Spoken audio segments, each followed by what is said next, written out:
Holy Bible. Acts, chapter 12. The Acts of the Apostles. The martyrdom of James is described. An angel frees Peter from prison. The Lord slays Herod by disease. The church grows. Chapter 12. Now about that time Herod the king stretched forth his hands to vex certain of the church. And he killed James the brother of John with the sword. And because he saw it pleased the Jews, he proceeded further to take Peter also. Then were the days of unleavened bread. And when he had apprehended him, he put him in prison, and delivered him to 4 quaternions of soldiers to keep him, intending after Easter to bring him forth to the people. Peter therefore was kept in prison, but prayer was made without ceasing of the church unto God for him. And when Herod would have brought him forth, the same night Peter was sleeping between 2 soldiers, bound with 2 chains, and the keepers before the door kept the prison. And, behold, the angel of the Lord came upon him, and a light shined in the prison, and he smote Peter on the side, and raised him up, saying, Arise up quickly. And his chains fell off from his hands. And the angel said unto him, Gird thyself, and bind on thy sandals. And so he did. And he saith unto him, Cast thy garment about thee, and follow me. And he went out, and followed him, and wist not that it was true which was done by the angel, but thought he saw a vision. When they were past the first and the second ward, they came unto the iron gate that leadeth unto the city, which opened to them of his own accord, and they went out, and passed on through one street, and forthwith the angel departed from him.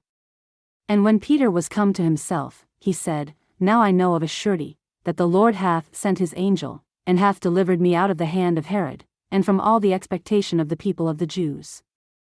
And when he had considered the thing, he came to the house of Mary the mother of John, whose surname was Mark, where many were gathered together praying.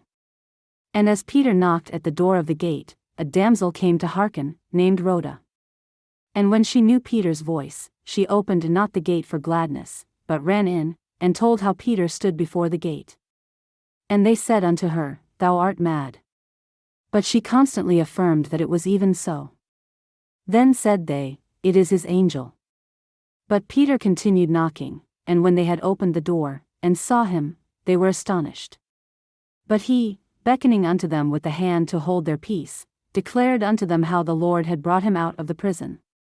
And he said, Go shew these things unto James, and to the brethren. And he departed, and went into another place.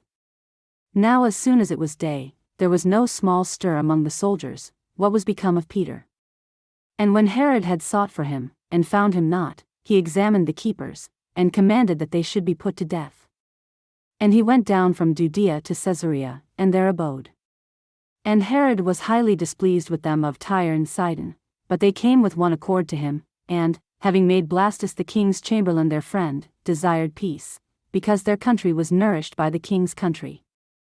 And upon a set day Herod, arrayed in royal apparel, sat upon his throne, and made an oration unto them. And the people gave a shout, saying, It is the voice of a God, and not of a man. And immediately the angel of the Lord smote him, because he gave and not God the glory, and he was eaten of worms, and gave up the ghost. But the word of God grew and multiplied. And Barnabas and Saul returned from Jerusalem, when they had fulfilled their ministry, and took with them John, whose surname was Mark.